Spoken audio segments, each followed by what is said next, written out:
Muy buenos días. En esta ocasión vamos a concluir lo que comenzamos en la clase anterior sobre los procesos de evapotranspiración. Y en esta ocasión vamos a mirar lo que son en esta sesión las formas de medición de evaporación o evapotranspiración.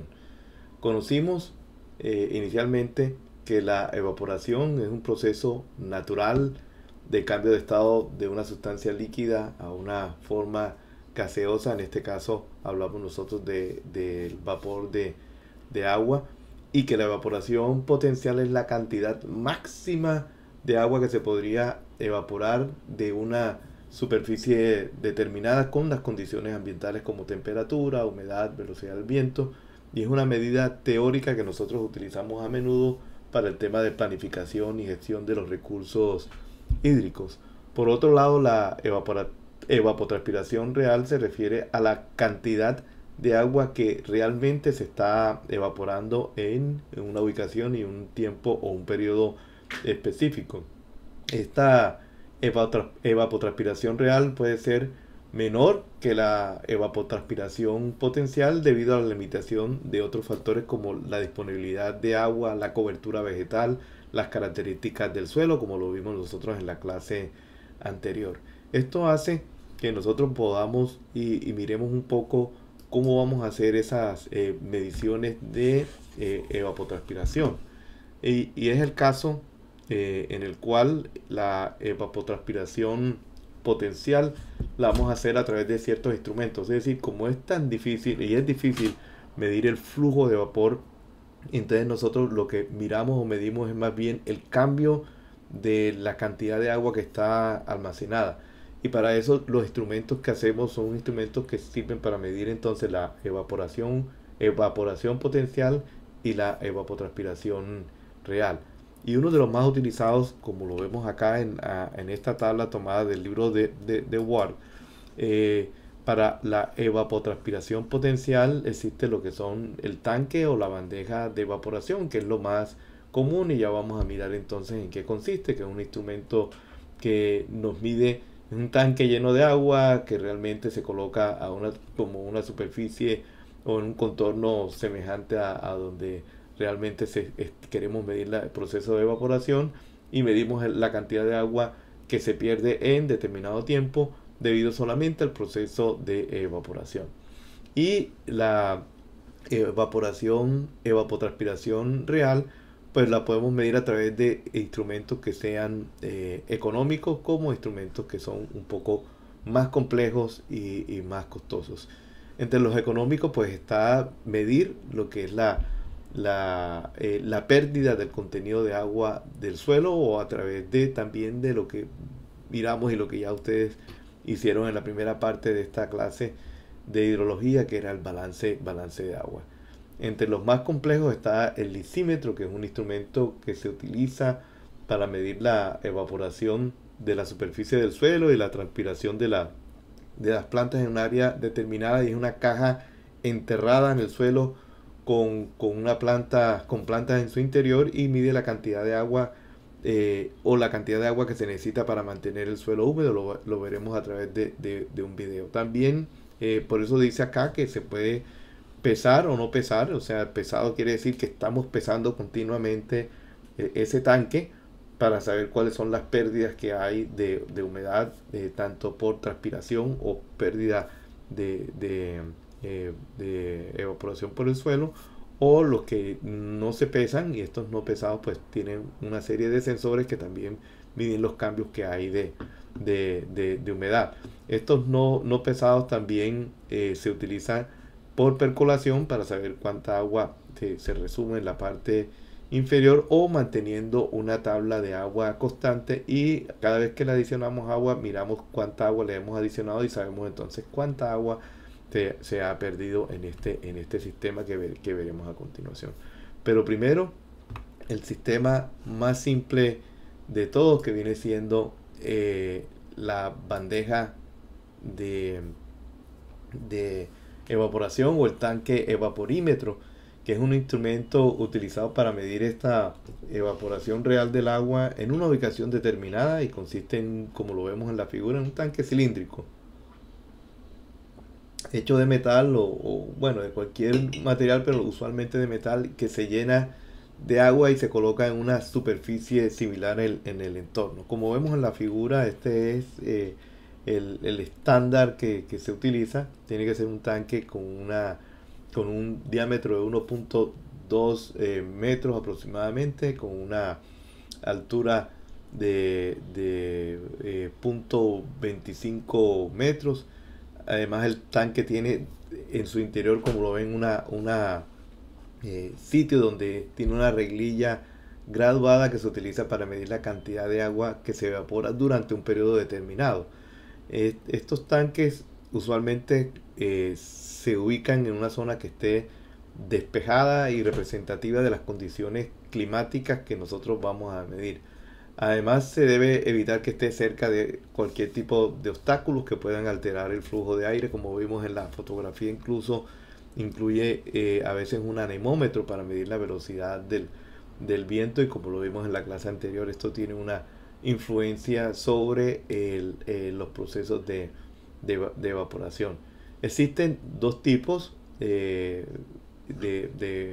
estos tanques o bandejas de evaporación, que es el que más conocido es el clase A.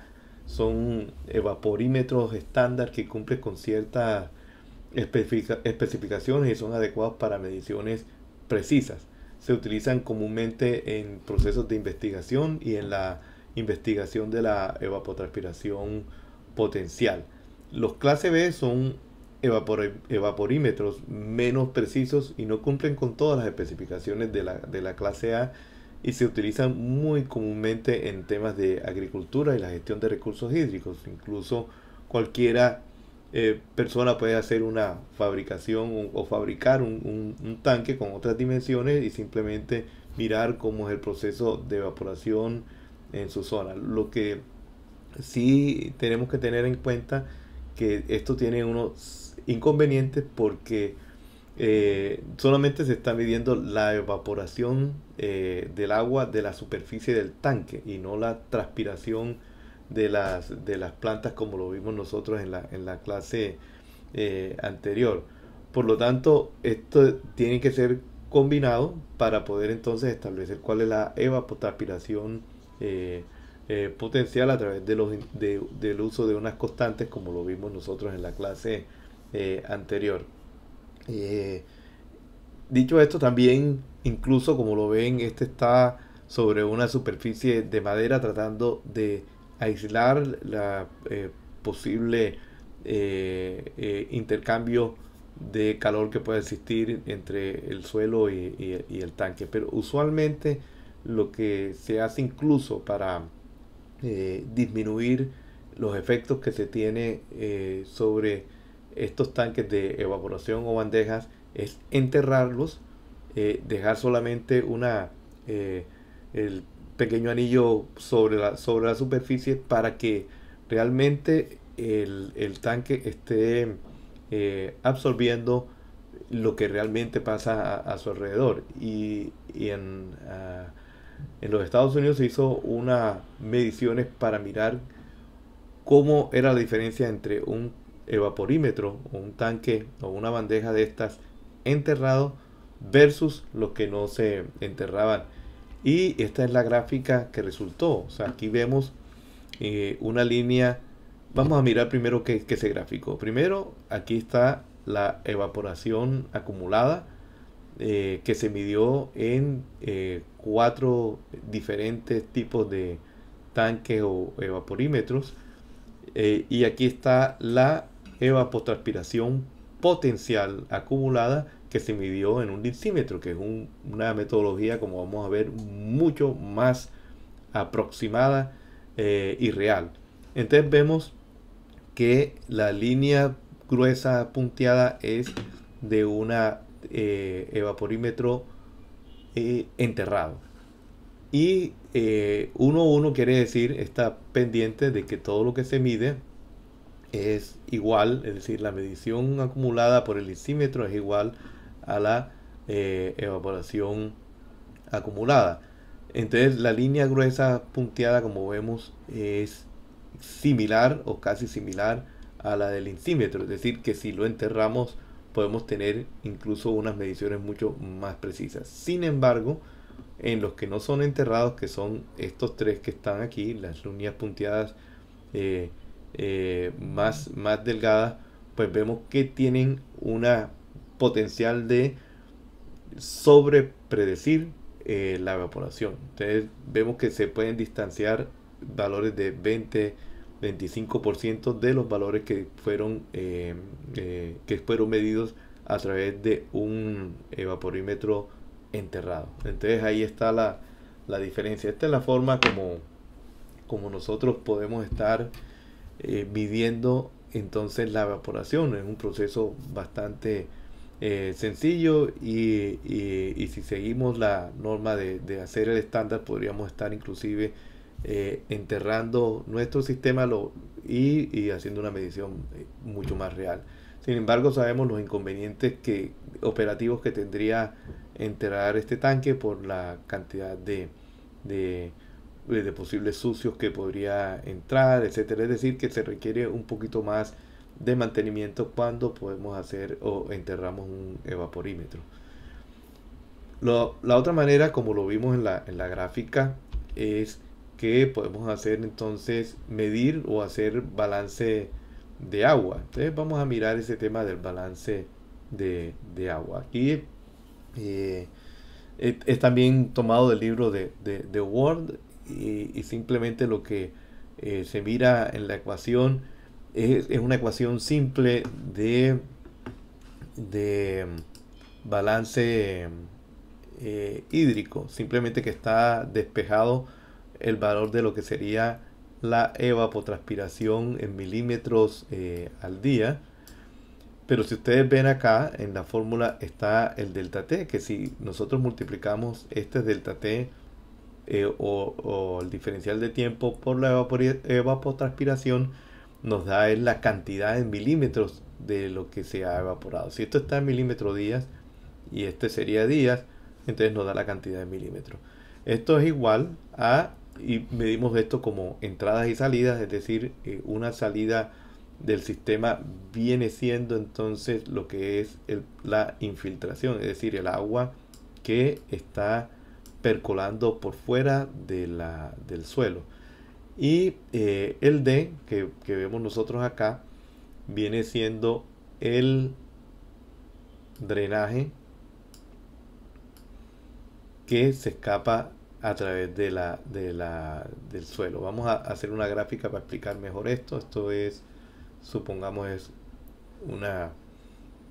el suelo. Aquí está la planta con sus raíces. Entonces aquí está entrando la infiltración. Aquí sale del sistema el drenaje, el D. Y lo que se almacena, o sea, la zona de almacenamiento que viene siendo el suelo, es el cambio de lo que es la humedad, ¿no? Tenemos la humedad del suelo en el tiempo 1 y la humedad del suelo después en el tiempo 2, es decir que en el delta T en este delta T nosotros podemos medir cuál fue la humedad inicial y cuál es la humedad final, y ahí sabemos entonces cuál fue el cambio en el almacenamiento, que es el término que está aquí, sino que lo ponemos en forma de sumatoria porque estamos midiendo diferentes estratos, es decir, aquí estaría un estrato del suelo, aquí estaría otro estrato de suelo, y ahí entonces es un almacenamiento que lo tenemos en forma de compartimiento, y la salida obviamente del sistema viene siendo entonces también la evapotranspiración también.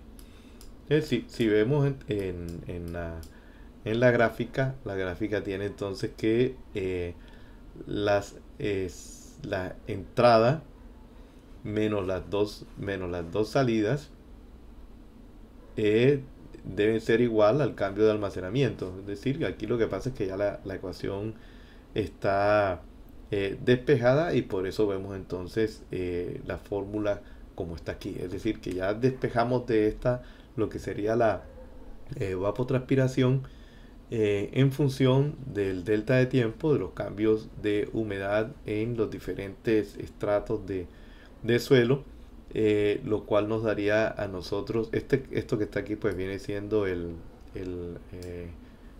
ancho, por así decirlo, de la capa de suelo, ¿ya? Porque la humedad o estos cambios de humedad lo estamos dando en unidades de metro cúbico de agua por metro cúbico de suelo. Entonces, si nosotros sabemos el volumen del suelo, lo multiplicamos y ya nos da la cantidad de metro cúbico. Es decir, todo lo estamos llevando a unidades que podamos hablar de milímetros o de metros, ¿no? Es decir, en unidades que tengan que ver con temas de balance, como nosotros lo vimos al inicio de la clase.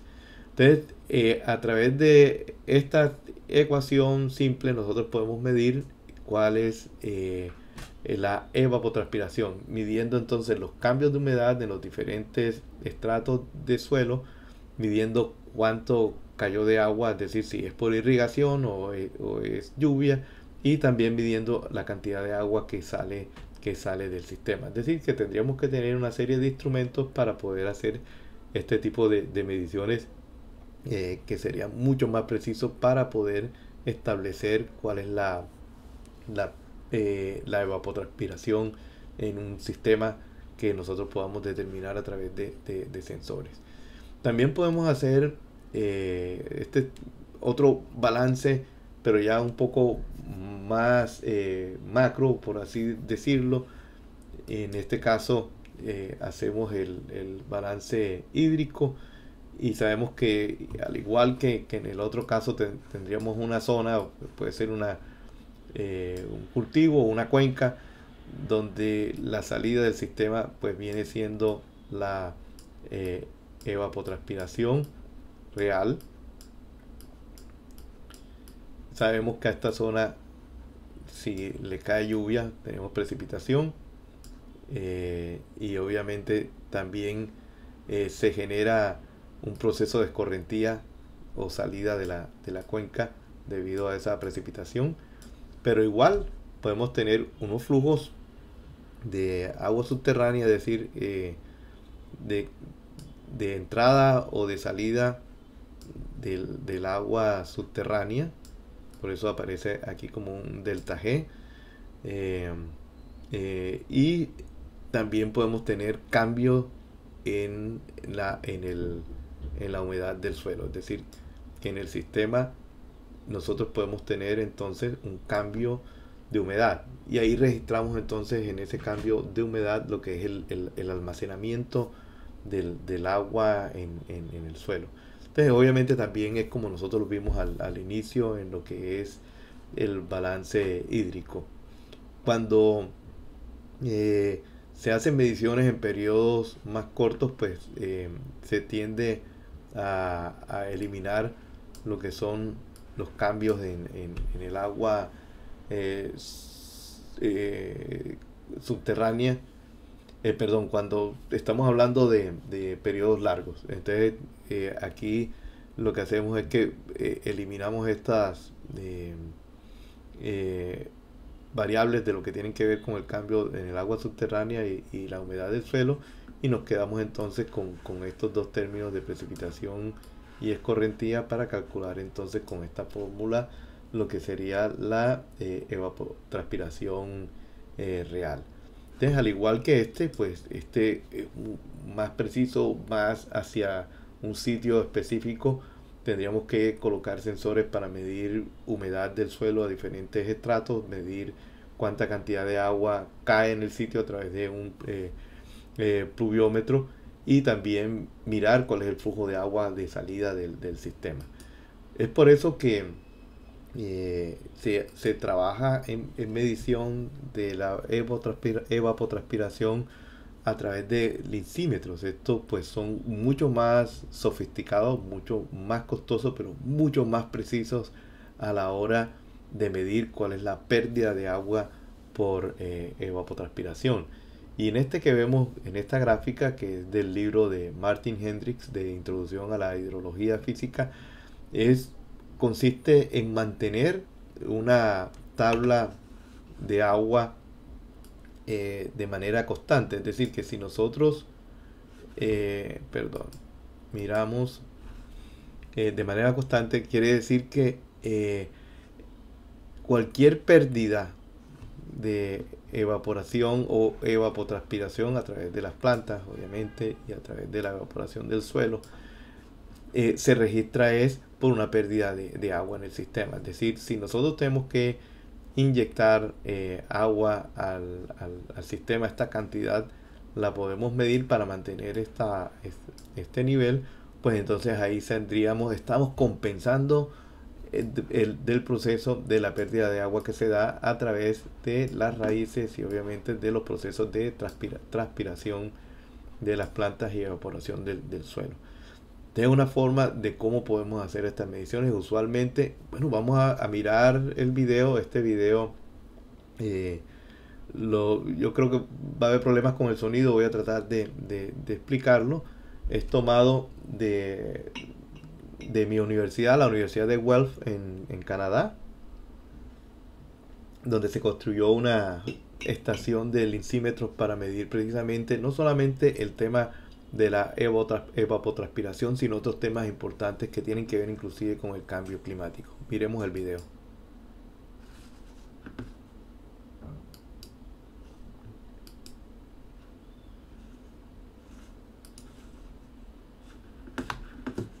Vamos a ver qué pasa. Ya les coloco el video.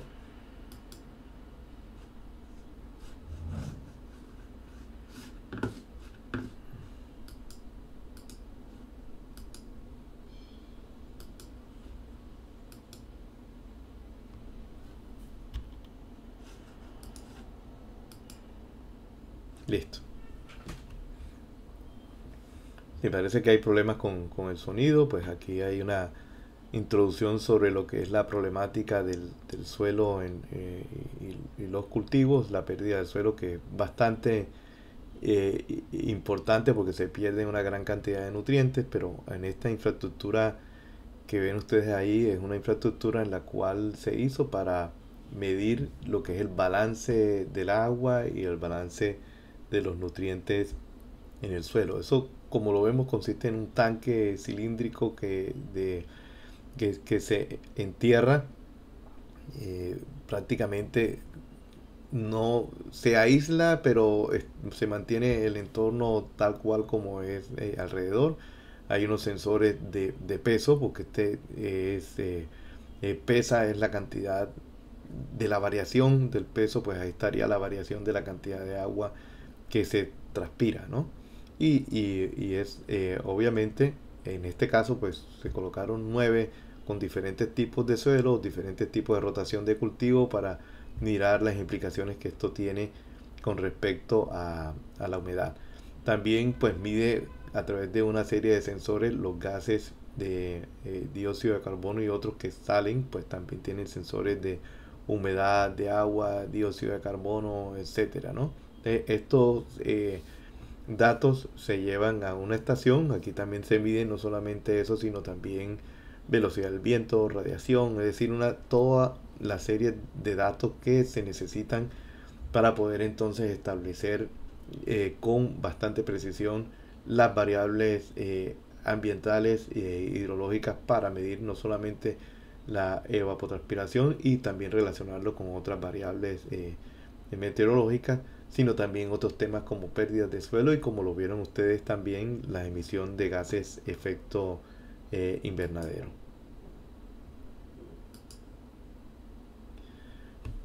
Aquí vamos a ver entonces cuáles son los métodos que existen para estimar la evapotranspiración. La tabla esta que vemos es del libro de Ward. La evapotranspiración, existen varios métodos. Estos son los más, uno de los más utilizados. Está el método de Penman, el de Jensen, el del Soil Conservation Service, Blanding and Criddle, y el de Thorn White.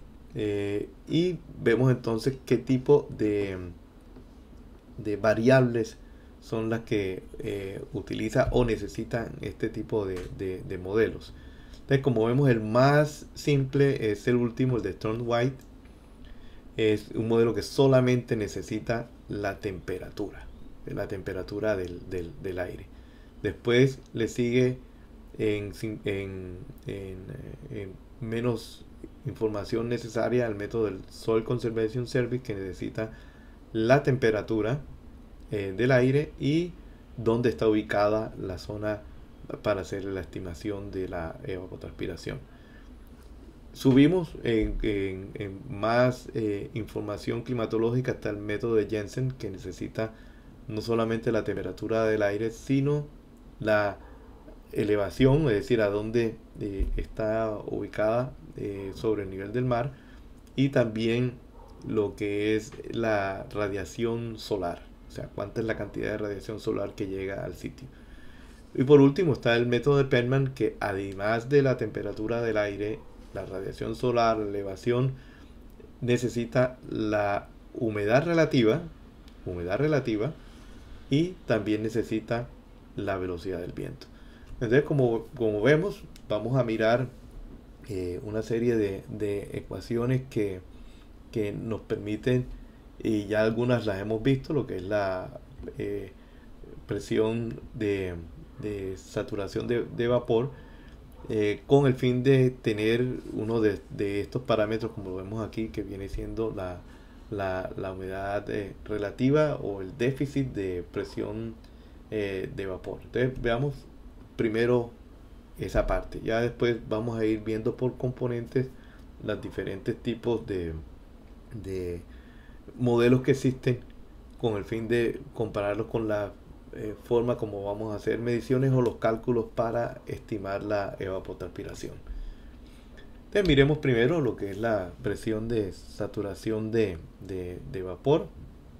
Esta gráfica ya les he mostrado desde el principio de nuestras clases. Ahí vemos la temperatura, del libro de Word, temperatura en grados Fahrenheit, y está la presión de saturación de vapor en kilopascales o milímetros de mercurio. Aquí de este lado está en pulgadas de mercurio, acá está la temperatura en grados centígrados. Y como vimos en un principio, a medida que aumenta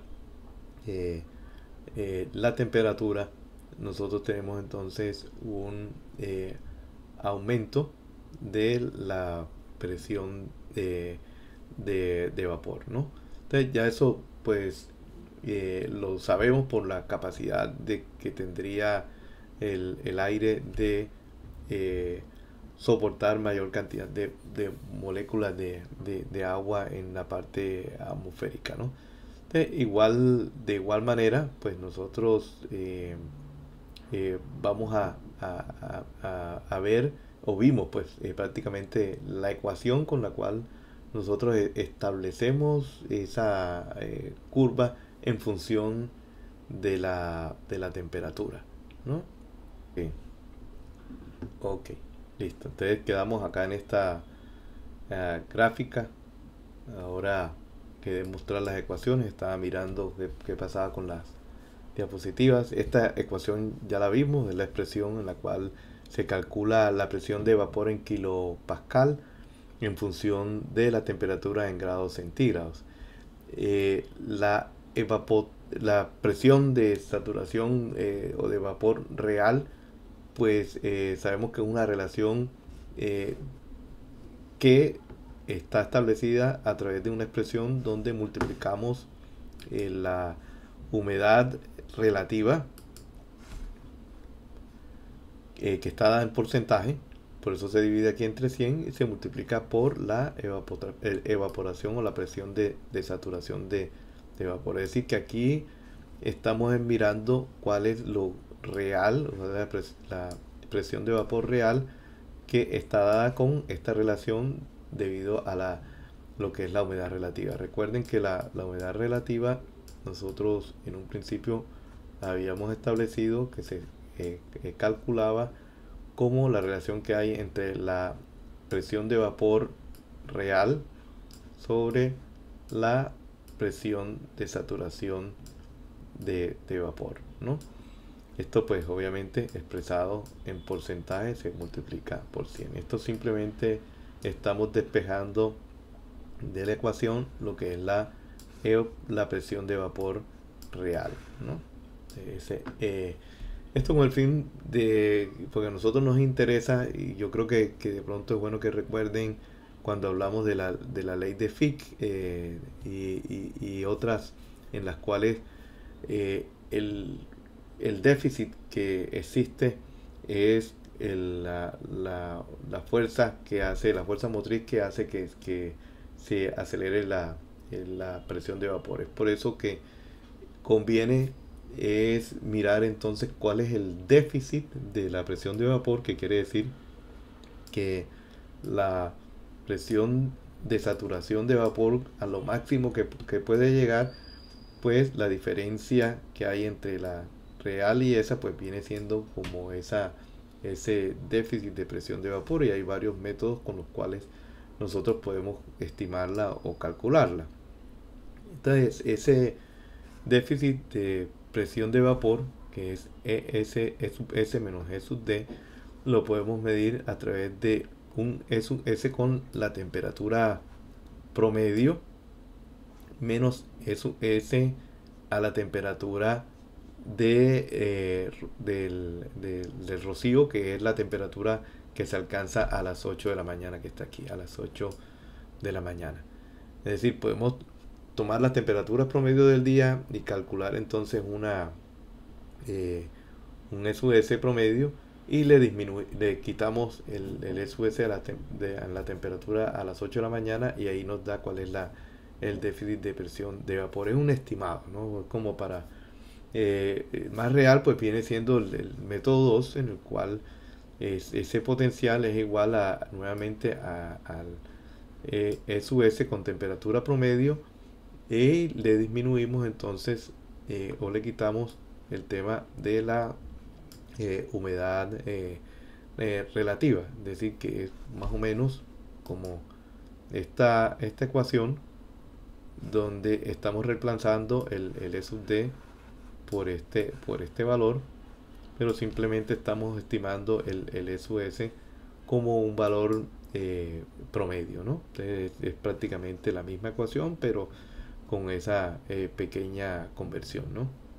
El otro método para estimar ese déficit, que es el método 3, lo hacemos una semisuma de lo que es la presión de vapor en la temperatura máxima del día más la presión de vapor en la temperatura mínima. Lo tomamos entre dos, que viene siendo como una especie de promedio, y le disminuimos entonces la presión de vapor a la temperatura de rocío, que es a las 8 de la mañana. Es más o menos este mismo método, pero en vez de varias temperaturas promedio estamos haciendo un estimado entre la temperatura la presión de vapor a la temperatura máxima y la presión de vapor a la temperatura mínima.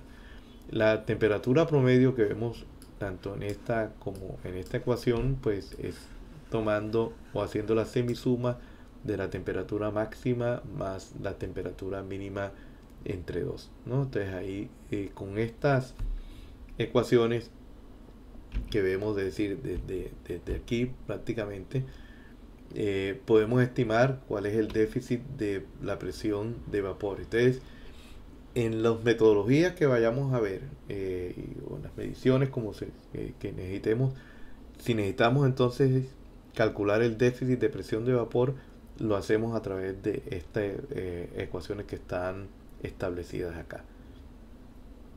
Ahora vamos a mirar, vamos a mirar desde el cuadro inicial para saber en qué parte estamos. O sea, ahí tenemos, ya vimos el tema de los tanques de evaporación, los lincímetros, el balance de agua, la disminución en la humedad del suelo. Entonces ahorita vamos a mirar el tema del balance de energía, es decir, cómo también a través de un balance de energía podemos nosotros calcular o estimar la evapotranspiración. Esta gráfica me gusta porque es del libro, así está, de Martin Hendricks, porque nos establece lo que es el, el balance o el budget de energía, de toda la energía que viene del sol y cómo esa energía se absorbe en el suelo y cuál es la cantidad de energía que queda que podría causar lo que es la evapotranspiración. ¿Verdad? Sabemos que la energía es una medida de la habilidad de un sistema físico para realizar un trabajo mecánico o para producir o absorber calor, ¿no? Eso lo sabemos nosotros de la física. Un balance de energía entonces es una presentación sistemática del flujo de energía y la transformación del sistema, ¿no? La base teórica del balance de energía lo conocemos en la primera ley de termodinámica, y acorde con esto pues sabemos que la energía no es creada o destruida, solamente se transforma.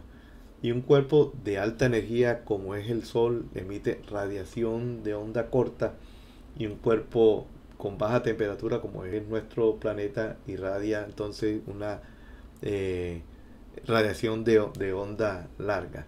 Entonces, como vemos acá en la gráfica, eh, el- el- la radiación neta, es decir, aquí vamos a ver varios flujos, un flujo S sub n, eh, y aquí vamos a hablar de flujo de energía, que sería como medidos en lo que es, bueno, la energía pues se mide en joules,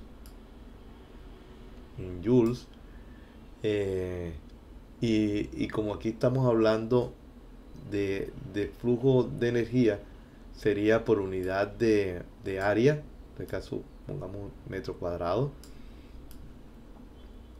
y en unidad de tiempo hablemos de días, ¿no? O sea, cualquier unidad, pero la intención, habla de megajoules, la intención es que sea energía por unidad de área por unidad de tiempo. Entonces ese es un flujo de densidad de energía, es como la cantidad de energía que atraviesa una pequeña área perpendicular a la dirección del flujo de energía en un determinado intervalo de tiempo, ¿no? Entonces en eso se trata de cuando hablamos de flujo. Entonces aquí tenemos Rn, que viene siendo la radiación neta de la superficie de la Tierra.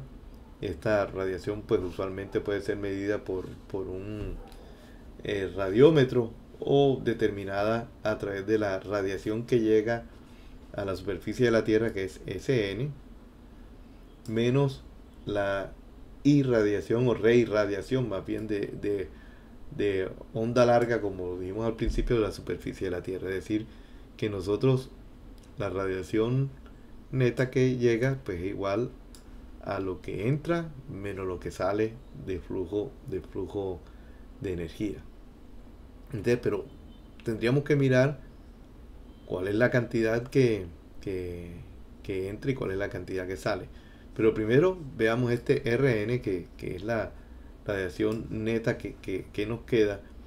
Y esa radiación neta pues se divide en una serie de flujos, que es un flujo de calor que se absorbe en el suelo, un calor que se absorbe en la parte atmosférica, y lo que nos queda realmente, que para eso es el balance, es el calor que podría hacer el trabajo de evaporación, ¿no? Entonces aquí nosotros, al determinar este radiación neta, podemos entonces determinar de manera indirecta o directa cuál es la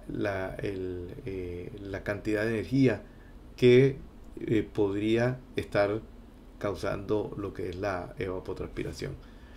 Pero antes que todo, como ya les decía, a ver si borro un poco esto,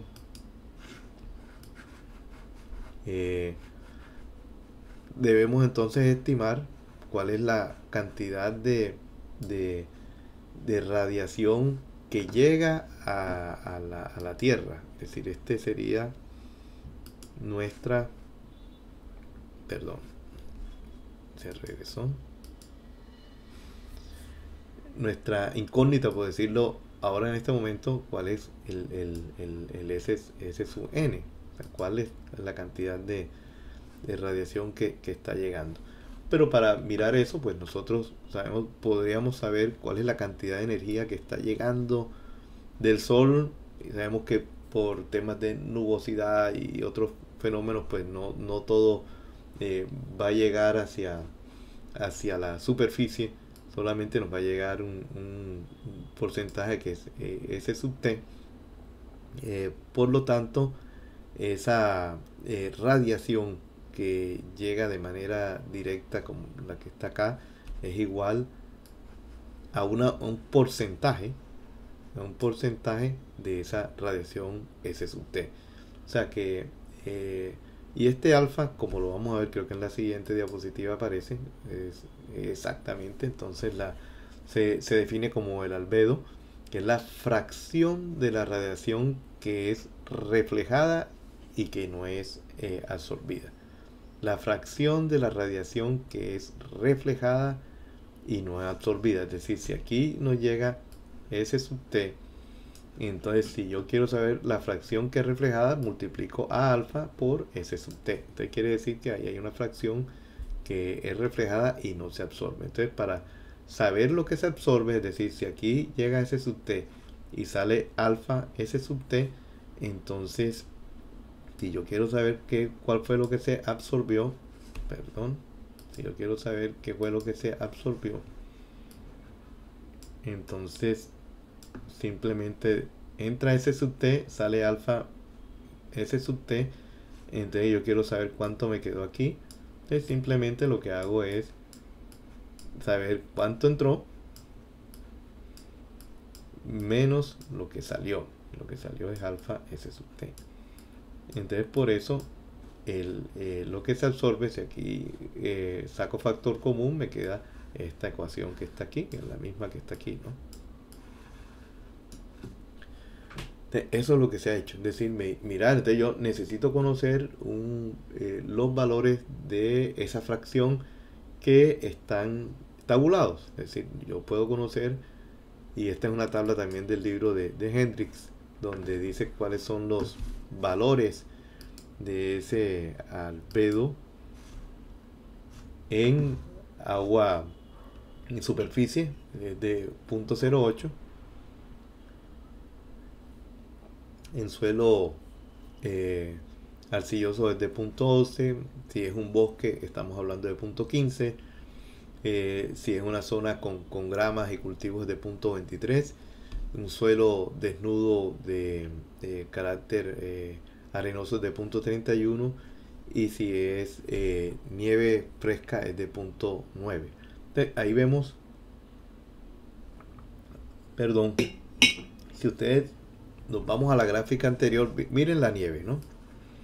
Nieve es el valor del alfa es 0.9. Quiere decir que tiene una gran capacidad de reflejar, ¿no?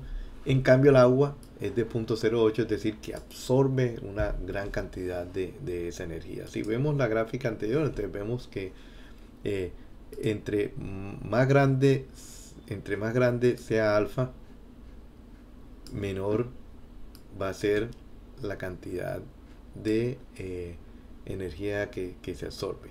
Entonces, en la nieve es más grande, entonces es menor cantidad. Y en el agua, que este es más pequeño, pues viene siendo mayor cantidad la que se absorbe, ¿no? Entonces, esa es la razón de esos factores y esos valores que están previamente tabulados. Igual, esa energía que llega, o el S sub t, como lo vimos en la gráfica anterior, S sub t lo podemos también medir. O sea, existen equipos como el piranómetro, aquí está, sin la gráfica, el piranómetro, el S sub t que puede medir de manera directa cuál es ese valor. Y si tenemos ese valor a través de esa medición directa, y el alfa a través de estas tablas, nosotros podemos saber entonces cuál es la radiación S sub n que ha sido absorbida en un punto específico. Pero también el S sub t lo podemos obtener a través de una ecuación empírica. Es decir, o lo medimos o lo podemos obtener a través de una ecuación empírica. El S sub t en la ecuación empírica, este también es tomado del libro de Hendrix, tenemos que S sub t es igual a abre paréntesis, A sub s más B sub s, que multiplica a n sobre n, y todo esto multiplica a S sub 0. Entonces, si nos devolvemos, el S sub 0 viene siendo la energía que viene en el Sol antes de las interferencias que vemos nosotros ahí. Entonces, en la ecuación vemos el S sub 0, que viene siendo entonces esa cantidad de energía. Ahora vemos entonces cómo obtenemos ese valor, ¿no? Pero veamos los otros términos. A sub s es una constante que es igual a punto 25. El B sub s es otra constante que es igual a punto 50. Y el n sobre n, pues una relación que nos dice cuál es la fracción de nubosidad que hay en el sector, ¿no? Y n viene siendo el número de horas, el número de horas en las cuales tenemos luz solar versus sobre el máximo número de horas en el día, ¿no? que podemos tener luz solar. Pues para determinar eso se utiliza este tipo de equipo, que es el Campbell-Stokes, que mide cuál es el número de horas de luz solar que llega en determinado punto. Igual también hay otras tablas de factores en las cuales nosotros podemos hacer esta medición. Pero como vemos, este factor de S sub t es más bien, perdón, no factor, sino este flujo de radiación S sub t, pues está en función de la radiación que llega del Sol, pero afectado por fenómenos de cobertura por nubes, ¿no?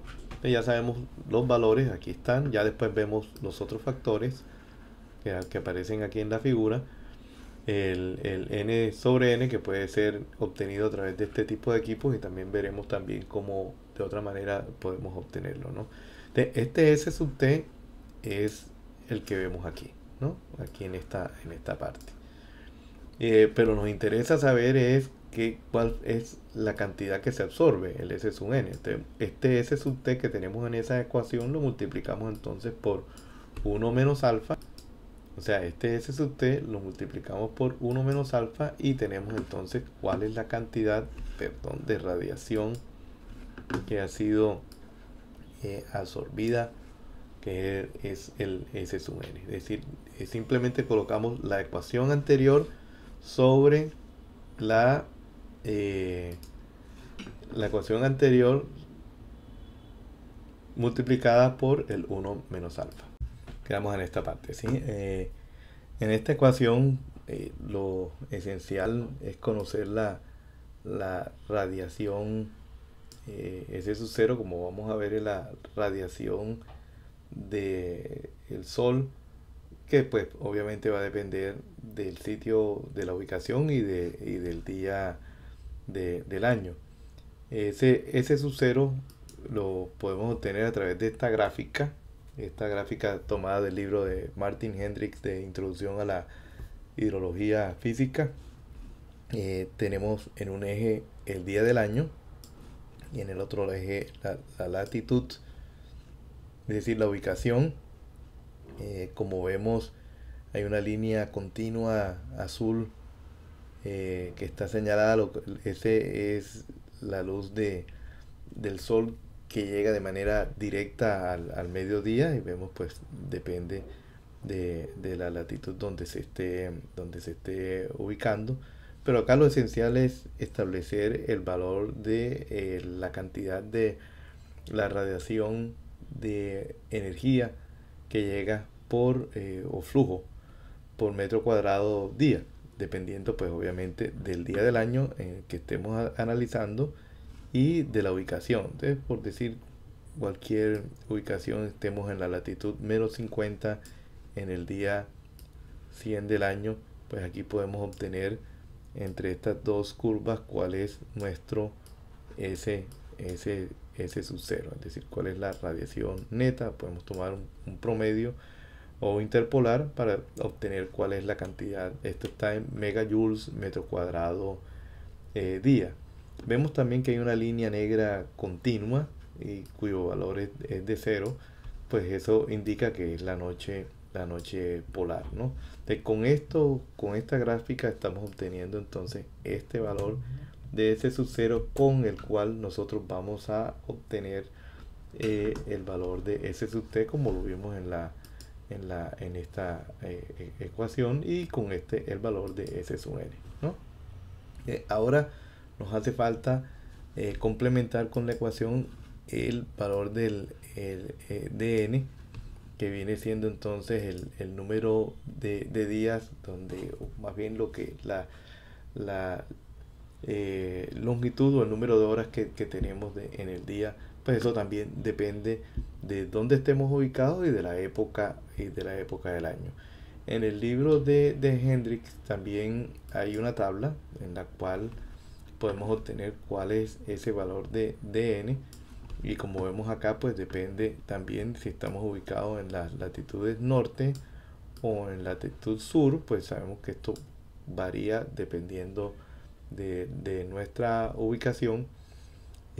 Aquí están los grados y aquí están los meses del año. Entonces, como podemos ver, en el polo, en los meses de diciembre a marzo, pues tenemos entonces la longitud es de 0 horas, y después cambia a 24 horas de aquí, desde abril hasta el mes de septiembre.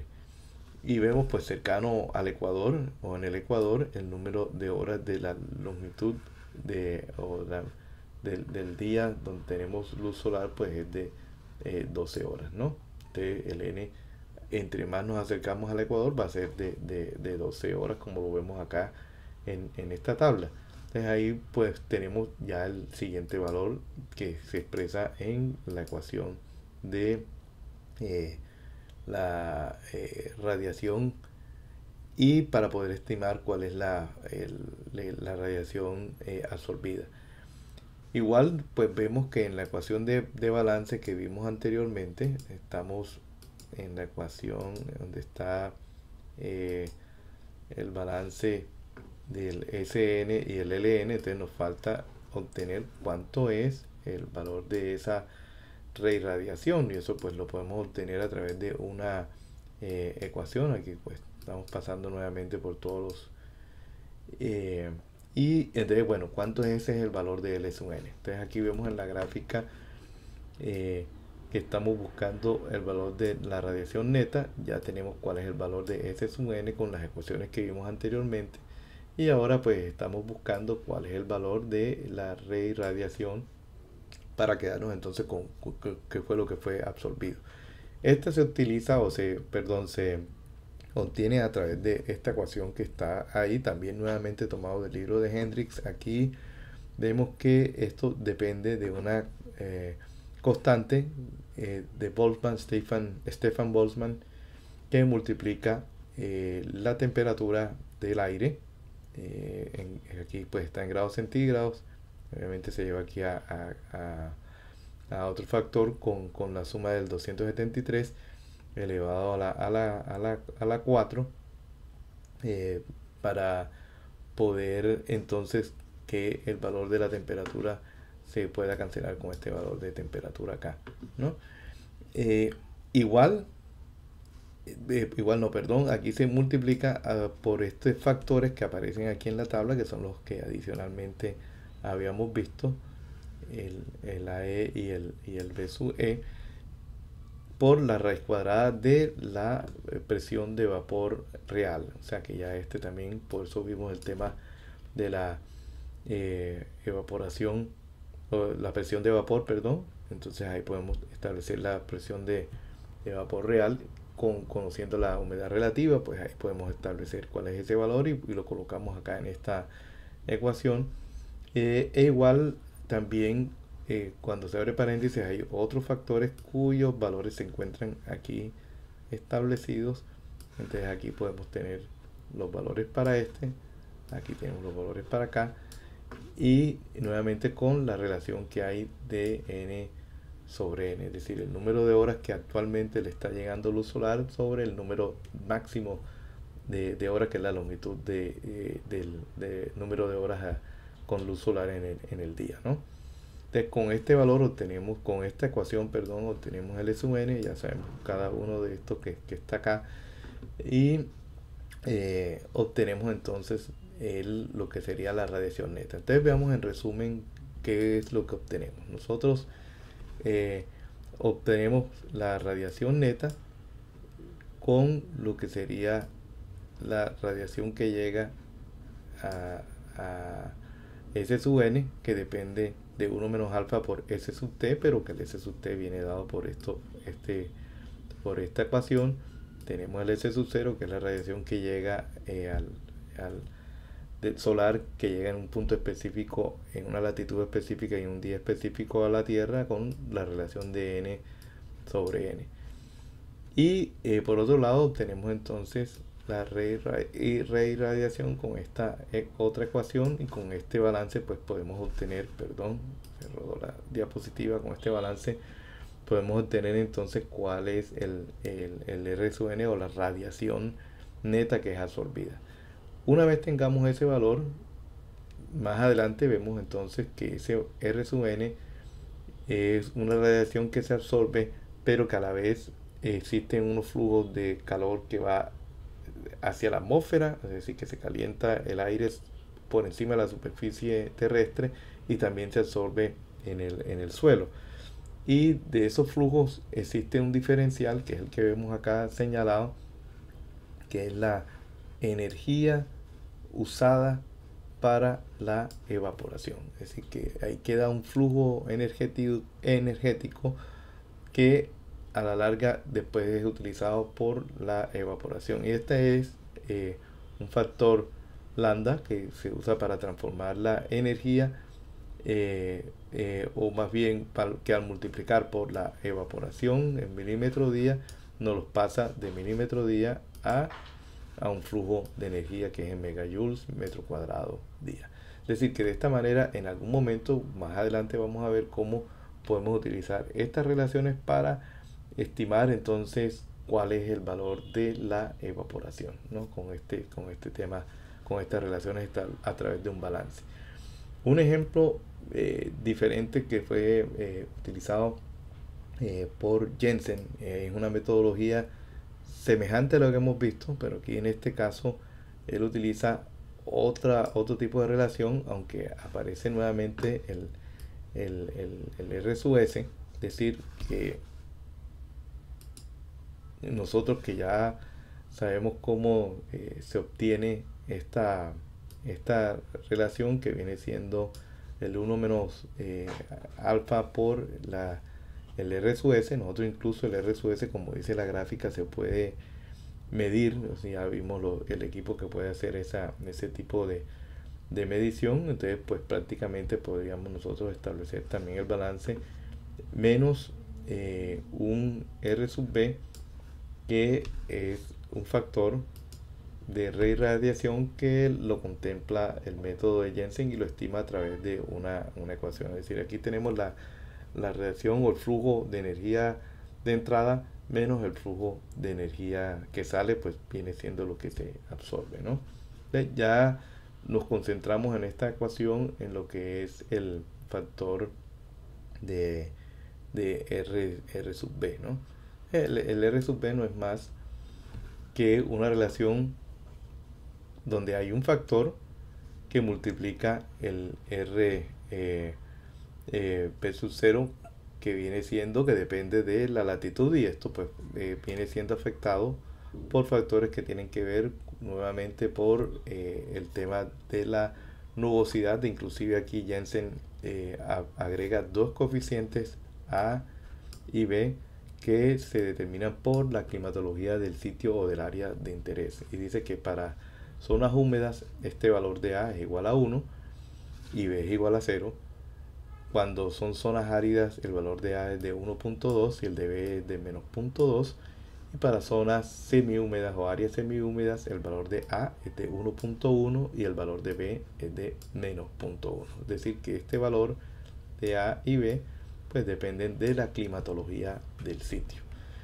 El valor de R B sub 0, como lo vemos acá, ese valor entonces depende o puede ser estimado a través de esta ecuación que ya veremos más adelante. El RS sub 0, que viene siendo entonces la radiación solar en un día donde no haya nubes o nubosidad, lo obtenemos a través de la tabla 4.4 que ya veremos.